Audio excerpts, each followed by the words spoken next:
بسم اللہ الرحمن الرحیم۔ شروع اللہ کے نام سے جو بڑا مہربان اور نہایت رحم کرنے والا ہے۔ فجر کی نماز کے فوراً بعد یہ خاص تسبیح جو مرد یا عورت پڑھ لے 1 کروڑ تو کچھ نہیں 1 ارب ملے گا انشاءاللہ۔ محترم ناظرین، قرآن و حدیث سے بھی نماز فجر کی قرات و تلاوت قرآن کی اہمیت اجاگر ہوتی ہے، جس سے فجر کے وقت اور نماز فجر کی اہمیت کا پتہ چلتا ہے۔ سورہ بنی اسرائیل میں فرمایا، فجر کا قرآن، بے شک فجر کی نماز میں پڑھا جانے والا قرآن محسوس و مشہود ہو کر سامنے آ جاتا ہے۔ یعنی اگر فجر کی نماز میں قرآن پڑھا جانے والا قرآن اگر سمجھ کر بغور پڑھایا سنایا جائے تو وقت فجر کے تمام انوار و تجلیات اور قرآنی فیض و برکات متشکل ہو کر اللہ کے وجود اور اللہ کی وحدانیت کی گواہی دیتے محسوس ہوتے ہیں۔ احادیث نبی سے بھی نماز کی اہمیت و فضیلت و نورانیت کا پتہ چلتا ہے۔ آپ صلی اللہ علیہ وآلہ وسلم نے فرمایا کہ فجر کے 2 رکعات سنت دنیا اور آخرت کی ہر چیز سے افضل ہیں۔ اللہ کے احکام کو بجا لانے اور ممنوعات سے اجتناب برتنے کا نام بندگی اور عبادت ہے۔ اسلام کے نزدیک عبادت کا مفہوم نہایت وسیع ہے۔ اسلام کا مطالبہ ہے کہ انسان کی پوری زندگی عبادت سے عبارت ہو اور اس طرح زندگی بسر کرے کہ اس کا ہر کام عبادت میں شمار ہو، اور اس کا واحد طریقہ یہی ہے کہ وہ اللہ کے بتائے ہوئے طریقے کے مطابق زندگی گزارے، ہر بات میں حکم الہی کو پیش نظر رکھے۔ اسلام اس بڑی عادت کے لیے انسان کو جن ذرائع سے تیار اور اس کی تربیت کرتا ہے، عرف عام میں انہیں عبادت کہا جاتا ہے، لیکن دراصل یہ تمرینات عبادت ہے۔ انہیں ارکان اسلام بھی اسی وجہ سے کہا جاتا ہے کہ اسلام کی عمارت انہی ستونوں پر قائم ہے۔ ارکان اسلام میں نماز سر فہرست اور پہلے نمبر پر ہیں۔ ان تمام عبادات میں نماز کو جو اہمیت و فضیلت حاصل ہے وہ کسی بھی صاحب ایمان اہل نظر سے پوشیدہ نہیں۔ نماز کی اہمیت کا اندازہ اس بات سے لگائیں کہ قرآن کریم کے ہر پیغام میں صلاۃ یعنی نماز کا لفظ حرف جلی میں موجود ہے۔ ایمان کے بعد سب سے اہم رکن جس کا مطالبہ اہل اسلام سے کیا گیا ہے وہ نماز ہی ہے۔ نماز مسلمانوں کی دینی پہچان اور امتیازی نشان ہے۔ یہی وجہ ہے کہ قرآن و حدیث میں اس کی ادائیگی پر بہت زیادہ زور اور ترک پر وعید موجود ہے۔ بفرمان نبی صلی اللہ علیہ وآلہ وسلم، نماز کی دین میں وہی اہمیت ہے جو انسان جسم میں سر کی ہے۔ مومن اور کافر کے درمیان امتیاز کرنے والی چیز نماز ہے، لہذا جس نے اسے چھوڑا اس نے کفر کیا۔ جامع ترمذی۔ اس وعید سے اندازہ لگایا جا سکتا ہے کہ اسلام میں نماز کی اہمیت کیا ہے۔ جو چیز جس قدر اہم اور ضروری ہوتی ہے اس کی بجا آوری ثواب بھی اسی قدر زیادہ ملتا ہے۔ چنانچہ نماز کا ثواب بھی اس قدر ہے کہ انسان اس کا تصور نہیں کر سکتا۔ لیکن 5 وقتہ نمازوں میں فجر کی نماز کی اہمیت و فضیلت سب سے نمایاں ہے، اور اس کی ادائیگی پر اجر و ثواب بھی دیگر 4 نمازوں سے زیادہ ملتا ہے۔ اس کی وجہ یہ ہے کہ فجر کے وقت دنیا نیند کی آغوش میں محوسرات ہوتی ہے اور خواب خرگوش کے مزے لے رہی ہوتی ہے۔ لوگوں پر غفلت اور سستی کی چادر تنی ہوئی ہوتی ہے۔ ایسے میں نرم و گرم آرام و بستر کو چھوڑ کر اللہ کی اطاعت و محبت میں بارگاہ الہی میں سجدہ رضا ہونا بڑا مشقت اور نفس کو زیر کرنے جیسا مشکل کام ہے۔ اللہ تعالیٰ کی سنت یہ ہے کہ بندے کو جس نیکی کے کرنے کی مشقت زیادہ ہو اور نفس شیطان سے لڑائی لڑنے پڑے، اللہ اس پر زیادہ ثواب عطا فرماتے ہیں، چاہے وہ نیکی کتنی ہی چھوٹی کیوں نہ ہو۔ قرآن و حدیث اور اسلامی لٹریچر میں دنیا سے مراد مشرق و مغرب، شمال و جنوب کا قرہ رضی نہیں، بلکہ دنیا سے مراد ہے یہ کائنات اور اس کی تمام نعمتیں، خزانے، دولت و ثروت اور حکومت و ستوت مراد ہے۔ سوچئے جب فجر کی 2 رکعات سنتوں کی یہ فضیلت ہے کہ پوری دنیا کی نعمتیں اور خزانے اس کے سامنے ماند اور ہیج ہیں، تو پھر فجر کے فرض کا کیا عالم ہوگا۔ صحیح مسلم کی روایت ہے کہ رسول صلی اللہ علیہ وسلم نے فرمایا، جو شخص فجر کی نماز پڑھ لیتا ہے وہ اللہ کے ذمے میں آ جاتا ہے، یعنی جو شخص نماز فجر کا فریضہ ادا کر لیتا ہے وہ اللہ کی حفاظت میں آ جاتا ہے اور اسے کوئی بھی نقصان نہیں پہنچا سکتا۔ بخاری و مسلم ہی کی ایک روایت ہے کہ جس نے 2 ٹھنڈے وقت کی نماز فجر اور عصر ادا کر لیں وہ جنت میں داخل ہوگا۔ یعنی آپ صلی اللہ علیہ وآلہ وسلم نے فجر و عصر ادا کر لینے والے کو جنت کی بشارت سنائی۔ ایک اور روایت میں ہے کہ رسول اللہ صلی اللہ علیہ وآلہ وسلم نے فرمایا، جو شخص عشاء کی نماز با جماعت ادا کرے گا اسے آدھی رات کے قیام کا ثواب ملے گا۔ جو شخص فجر کی نماز با جماعت ادا کرے گا اس کے لیے پوری رات کے قیام کا ثواب ہوگا۔ سنن ابو داؤد نماز فجر کی ادائیگی میں ہماری سستی اور غفلت کا کاہلی و کوتاہی انتہائی کو پہنچی ہوئی ہے۔ کوئی بھی موسم ہو، بقیہ 4 نمازوں کے مقابلے میں فجر میں نمازی بہت کم تعداد میں ہوتے ہیں۔ یہی حال گھروں میں خواتین کی نماز فجر کا ہے۔ فجر میں وہ اہتمام نہیں ہوتا جو بقیہ 4 نمازوں کی ادائیگی میں ہوتا ہے۔ موسم گرما میں راتیں چھوٹی ہونے کا بہانہ اور موسم سرما میں صبح سردی کا گزر لنگ، یعنی ہمارا ہر بہانہ و گزر نماز میں کوتاہی و غفلت کے سلسلے میں اللہ کے ہاں ناقابل قبول ہوتا ہے۔ اہم میں سے اکثر لوگوں کو ایک شکوہ ہمیشہ رہتا ہے کہ روزی میں برکت نہیں، گھر میں برکت نہیں، کتنا ہی کما لے پتہ ہی نہیں چلتا کہ کہاں گیا۔ ہر وقت کوئی نہ کوئی پریشانی رہتی ہے، کبھی بیماری تو کبھی کوئی اور تنگی۔ اگر ہم اس تمام بے برکتی، تنگ دستی، بے روزگاری اور پریشانیوں کو نماز فجر کی عدم ادائیگی کے پس منظر میں دیکھیں تو معلوم ہوگا کہ یہ سب بے برکتی اسی سبب ہے کہ ہم نماز فجر کی ادائیگی میں حد درجہ کوتاہی، غفلت، لاپرواہی اور سستی کا شکار ہیں۔ رسول اللہ صلی اللہ علیہ وسلم کی اس حوالے سے متعدد احادیث بھی موجود ہیں جن میں رزق کی تقسیم و فراوانی اور برکت کو نماز فجر کی ادائیگی سے مشروط کیا گیا ہے۔ ایک فرمان نبی کا مفہوم ہے کہ رزق تقسیم کرنے والا فرشتہ ہر صبح فجر کے وقت بندوں کا رزق لے کر زمین پر اترتا ہے، لہٰذا جو دروازہ فجر کے وقت کھلا ہوتا ہے فرشتہ اس کا رزق دروازے پر رکھ کر چلا جاتا ہے، اور جو دروازہ فجر کے وقت بند ہوتا ہے فرشتہ اس کا رزق واپس لے کر چلا جاتا ہے۔ اس فرمان نبی میں فجر کے وقت دروازہ کھلا رکھنے کا مطلب یہ ہے کہ جس گھر کے افراد صبح فجر کے وقت بیدار ہو کر نماز فجر ادا کرتے ہیں انہیں ان کا رزق عطا کر دیا جاتا ہے۔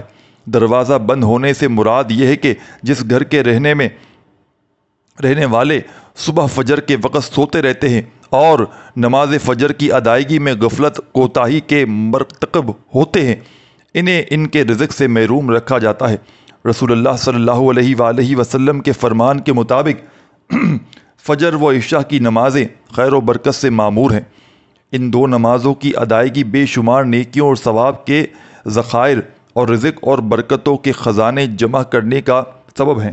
جیسا کہ رسول اللہ صلی اللہ علیہ وسلم نے ارشاد فرمایا کہ اگر لوگوں کو عشاء اور فجر کی نمازوں کا ثواب، اجر اور خیر و برکت معلوم ہو جائے تو وہ ان نمازوں میں ضرور آئیں گے، چاہے کولہوں کے بل گھسیٹتے ہوئے کیوں نہ آنا پڑے۔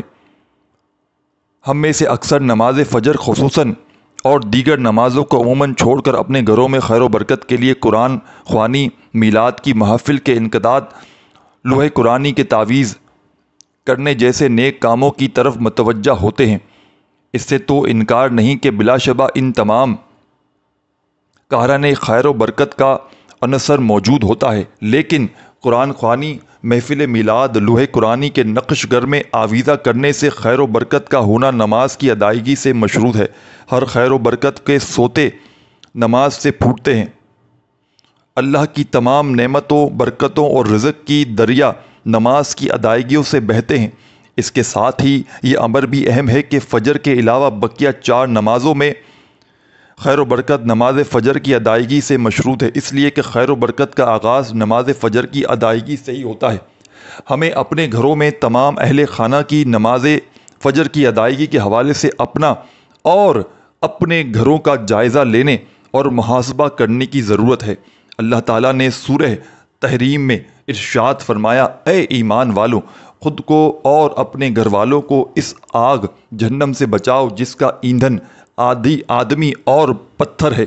یاد رکھیے، نماز فجر کی کوتاہی اور غفلت اور نماز نہ پڑھنا گھر کی نحوست کی علامت کا آغاز ہے۔ رسول اللہ صلی اللہ علیہ وسلم نے ایسے مسلمان کو خبیث اور منافق قرار دیا ہے۔ آپ صلی اللہ علیہ وآلہ وسلم نے فرمایا کہ ایسے شخص کو میرا دل چاہتا ہے کہ آگ لگا دوں۔ ہمارے نوجوان جو رات رات بھر موبائل پر یوٹیوب، گوگل، فیس بک، واٹس ایپ اور نہ جانے کن کن غلاظتوں میں غوطہ زن رہتے ہیں اور عین فجر کے وقت سو جاتے ہیں، انہیں ان وعیدوں اور تنبیہات سے عبرت و سبق و نصیحت حاصل کرنے چاہیے، اور یہ بات ہر مسلمان کو ذہن نشین کرنی چاہیے کہ نماز فجر میں ناغہ اللہ اور رسول اللہ علیہ وسلم کو کسی صورت قبول نہیں۔ یہ ایسی غلطی، کوتاہی، غفلت اور سستی پر مبنی گناہ ہے کہ اس پر جتنا لکھا اور بولا جائے کم ہے۔ اسی طرح ناظرین، ہمارا وظیفہ بھی فجر کی نماز کے بعد کا ہے، کیونکہ فجر کی نماز کی فضیلت و برکت کے حوالے سے آپ کو قرآن و حدیث کی روشنی میں اس کی اہمیت بتائی گئی ہے۔ تو فجر کی نماز کے بعد آپ نے یہ وظیفہ کرنا ہے۔ جو میرے بہن بھائی دوست دولت کی کمی کی وجہ سے شدید پریشانیوں میں مبتلا ہیں، ان دوستوں کو آج میں اپنے سینے کا خاص راز بتانے لگا ہوں۔ آپ سب دل تھام کر بیٹھیے گا اور سنیے گا۔ انشاءاللہ اس وظیفے کو کرنے سے آپ کی تمام پریشانیاں دور ہو جائیں گی، جس کا طریقہ کار یہ ہے کہ جب بھی آپ فجر کی نماز پڑھ لیں، اس کے فوراً بعد اسے پڑھ لیں۔ اللہ پاک کا ایسا کرم ہوگا کہ آپ کی عقل دنگ رہ جائے گی کہ اچانک دولت کا طوفان میرے پاس آ گیا۔ وہ کہاں سے آیا؟ آج کا میرا وظیفہ ایک بہت خاص وظیفہ ہے جو میں آپ کو بتانے لگا ہوں۔ اس کو صرف ایک بار نماز فجر کے بعد پڑھ لو، آپ کے پاس جو دولت کی کمی ہے انشاءاللہ وہ ختم ہو جائے گی۔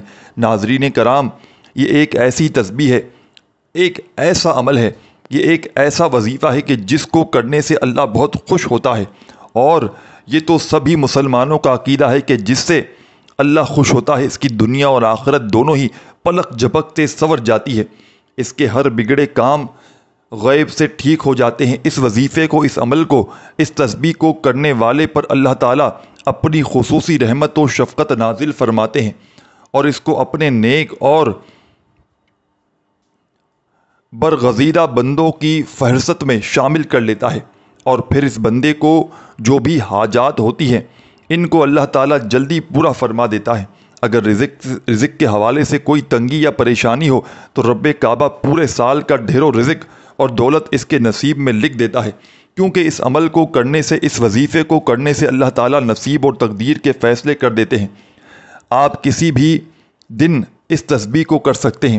اب میں وہ خاص وظیفہ آپ کے حوالے کر رہا ہوں جس کو پڑھنے والا رب کعبہ سے بیٹھے بیٹھے لاکھوں اور کروڑوں کی خواہش بھی کرے گا تو میرا رب لاکھوں کروڑوں بھی عطا فرمائے گا۔ یہ وظیفہ پڑھنے والا جس سے رب کریم اتنا خوش ہو جاتا ہے، اور جس بندے سے رب کریم خوش ہو جائے، اس کا ذکر فرشتوں سے کرتا ہے، اسے نام لے کر پکارتا ہے اور پھر حکم جاری کرتا ہے اور فرشتوں سے فرماتا ہے کہ جاؤ اور میرے اس بندے کی حاجت کو پورا کر دو، اس کا ہر مقصد پورا فرما دو، یہ جو کچھ بھی مانگتا ہے، جیسا بھی مانگتا ہے، جلدی سے جاؤ اور میرے غیبی خزانے سے اس کی جھولیاں بھر دو۔ اب جب رب کریم کی ذات تم کو دینے کے لیے تیار ہے تو پھر تم لینے سے کیوں انکار کرتے ہو؟ اس کے علاوہ ناظرین کرام، میں خاص ویڈیو میں اپنے بھائیوں اور بہنوں اور بیٹیوں سے یہ بھی گزارش کرتا ہوں کہ آپ میں سے بہن بیٹیاں بہت سی ایسی موجود ہوں گی کہ جن کے رشتے نہیں ہو رہے، وہ بہترین رشتوں کی اسباب چاہتے ہیں یا پسند کی شادی کرنا چاہتے ہیں، نوکری تو ہے لیکن وہ من پسند نہیں کرتے اور من پسند نوکری حاصل کرنا چاہتے ہیں، قرض دار ہیں، پریشان ہیں۔ ساتھیوں، بزرگوں، بھائیوں بہنوں کے قرض سے کیسے نجات پائیں؟ میاں بیوی تو ہیں لیکن ان میں محبت کی کمی ہے، یا پھر کسی دوسرے سے تڑپنے والی محبت چاہتے ہیں۔ اگر بے اولاد ہیں اور اولاد چاہتے ہیں، یا پھر اولاد تو ہے لیکن نافرمان اولاد ہے، نافرمان شوہر ہے، غرض آپ کی کوئی بھی پریشانی ہے، آپ یہ وظیفہ صرف ایک بار کیجئے، انشاءاللہ آپ جس مقصد کو بھی ذہن میں رکھ کر کریں گے، میرا رب اس مقصد کو ہی ایک دن میں پورا فرما دے گا۔ حضرت ابو ہریرہ رضی اللہ تعالیٰ عنہ کی روایت کا مفہوم ہے کہ نبی کریم صلی اللہ علیہ وسلم نے فرمایا، دو کلمے بسم اللہ الرحمن الرحیم سبحان اللہ و بحمدہ سبحان اللہ العظیم ادائیگی کے اعتبار سے تو زبان پر ہلکے ہی ہیں لیکن میزان پر بہت بھاری ہیں اور رحمان کے نزدیک ایک انتہائی محبوب ہیں۔ حضرت ابو ذر غفاری رضی اللہ تعالیٰ عنہ فرماتے ہیں کہ ابو حضرت حضور سید العالمین صلی اللہ علیہ وسلم نے مجھ سے ارشاد فرمایا کہ میں تجھے اللہ رب العزت کے پسندہ کلام میں بارے میں مطلع کرنا کروں۔ میں نے عرض کیا یا رسول اللہ، مجھے اللہ تبارک و تعالیٰ کے محبوب کلام کے بارے میں ضرور بتائیے۔ آپ صلی اللہ علیہ وسلم نے فرمایا بے شک اللہ پاک کا پسندہ کلام ہے، سبحان اللہ و بحمدہ سبحان اللہ العظیم۔ ایک دوسری روایت میں ہے کہ جناب رسالت معاب رسول اللہ صلی اللہ علیہ وسلم سے استفسار کیا گیا کہ سب سے افضل کلام کون سا ہے؟ آپ صلی اللہ علیہ وسلم نے فرمایا وہ کلام جسے اللہ تعالیٰ نے ملائکہ اور بندوں کے لیے خاص کر لیا، وہ ہے سبحان اللہ و بحمدہ سبحان اللہ العظیم۔ حضرت ابو ہریرہ رضی اللہ تعالیٰ عنہ سے روایت ہے کہ نبی کریم صلی اللہ علیہ وسلم نے ارشاد فرمایا جو شخص ایک دن میں 100 مرتبہ سبحان اللہ و بحمدہ سبحان اللہ العظیم پڑھتا ہے، اس کے گناہ مٹا دیے جاتے ہیں، اگرچہ وہ سمندر کی جاگ کے برابر ہوں۔ حضرت ابو علامہ رضی اللہ تعالیٰ عنہ سے روایت ہے کہ حضور نبی کریم صلی اللہ علیہ وسلم نے ارشاد فرمایا جس شخص کے رات میں عبادت کرنا دشوار ہو، جو اپنا مال خرچ کرنے میں غرانی محسوس کرتا ہو، جو دشمن سے برسر پیکار ہونے سے ڈرتا ہو، وہ سبحان اللہ و بحمدہ سبحان اللہ العظیم کثرت سے پڑھا کرے، کیونکہ ایسا کرنا اللہ رب العزت کو سونے کا پہاڑ صدقہ کرنے سے زیادہ محبوب ہے۔ میرے بھائیوں اور میری پیاری بہنوں، رب سے مانگنے کا وقت ہے۔ جب رب کی ذات خود دینے کو تیار رہے تو پھر کیوں نہ رب سے اپنے لیے رحمت، بخشش، مغفرت اور ڈھیر و رزق مانگ لیا جائے۔ یہ تسبیح، یہ وظیفہ پڑھنے والا خوش قسمت ہے۔ یہ تسبیح پڑھنے والا پہاڑ جتنا خزانہ بھی مانگے تو ایک دن کے اندر مل جائے گا۔ آئیں جو لوگ اپنے گھر سے بے سکونی، بے برکتی کا خاتمہ چاہتے ہیں، اپنے گھر کے بگڑے حالات کو بدلنا چاہتے ہیں، وہ معاشرے میں اچھا مقام چاہتے ہیں، دوستوں، رشتہ داروں، خاندان، عزیزوں اور پوری برادری میں سر اٹھا کر جینا چاہتے ہیں، وہ ایک بار یہ لازمی کریں۔ یہ تصفیہ آپ کی زندگی کے راستے میں آنے والی تمام مشکلات، دکھوں، تکلیفوں اور پریشانیوں کو ختم کرے گا۔ ہر قدم پر کامیابی کو آپ کا مقدر بنا دے گا۔ آپ نے اس وظیفے میں سب کے صفاتی نام پڑھنے ہیں، اور یہ زیادہ مشکل وظیفہ نہیں ہے۔